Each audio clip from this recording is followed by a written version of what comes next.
நிபந்தனை அப்படின்னு சொல்லுவோம். இதில் 3 டைப்ஸ் இருக்குது. இதில் ஃபர்ஸ்ட் ஒன் மட்டும் தான் பார்க்க போகிறோம். ஃபர்ஸ்ட் டைப் அதாவது இஃப் கிளாஸ் அப்படின்னா சபார்டினேட்டிங் கிளாஸ், அதாவது மெயின் கிளாஸோட உதவி இல்லாமல் இயங்காது. எக்ஸாம்பிள் பாரு, if he plays, if you play well, நீ நல்லா விளையாண்டினா he will win, you will win the match, நீ மேட்ச்ல வின் பண்ணியிருந்திருப்ப. அப்போ இஃப் கிளாஸ்ல சிம்பிள் ப்ரெசன்ட் டென்ஸ் இருந்ததுன்னா மெயின் கிளாஸ்ல எப்படி இருக்கும்? சிம்பிள் ஃபியூச்சர்ல தான் இருக்கணும். நீ நல்லா விளையாண்டனா நீ மேட்ச்ல win பண்ணியிருப்ப.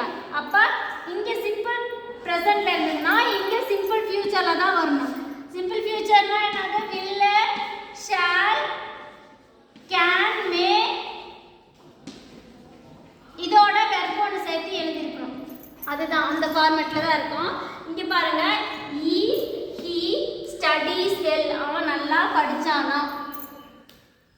he can get the first rank, அவனால் ஃபர்ஸ்ட் ரேங்க் வாங்க முடியும் இருக்கா. அப்போ இங்கே சிம்பிள் ப்ரெசன்ட்னா சிம்பிள் ப்ரெசன்ட் தான் வேர்போட எஸ் இஎஸ் ஐஎஸ் சேர்த்து எழுதுவோம்ல, அந்த ஃபார்மில் இருக்குது. அப்போ இங்கே சிம்பிள் ப்ரெசன்ட்ல இருந்ததுன்னா இங்கே எழுதும்போது எப்படி இருக்கணும்? சிம்பிள் ஃபியூச்சர் டென்ஸில் தான் இருக்கணும். நெக்ஸ்ட் சென்டென்ஸ் பாருங்க, if she draws neatly, அவ நீட்டா வரைஞ்சிருந்தா. she will get the first prize, அவ ஃபர்ஸ்ட் பிரைஸ் வாங்கி இருந்திருப்பா.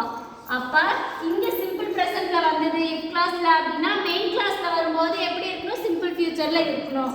நெக்ஸ்ட் சென்டென்ஸ் பாருங்க, if I prepare food, நான் ஃபுட் ப்ரிப்பேர் பண்ணியிருந்தா. I shall serve for all, நான் எல்லாருக்கும்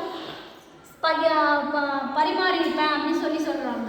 அப்போ இங்கே சிம்பிள் ப்ரெசன்ட் இருந்ததுன்னா இங்கே சிம்பிள் ஃபியூச்சரில் இருக்கணும். இதுதான் கண்டிஷனல் கிளாஸில் first type. Okay, second type next பார்க்கலாம்.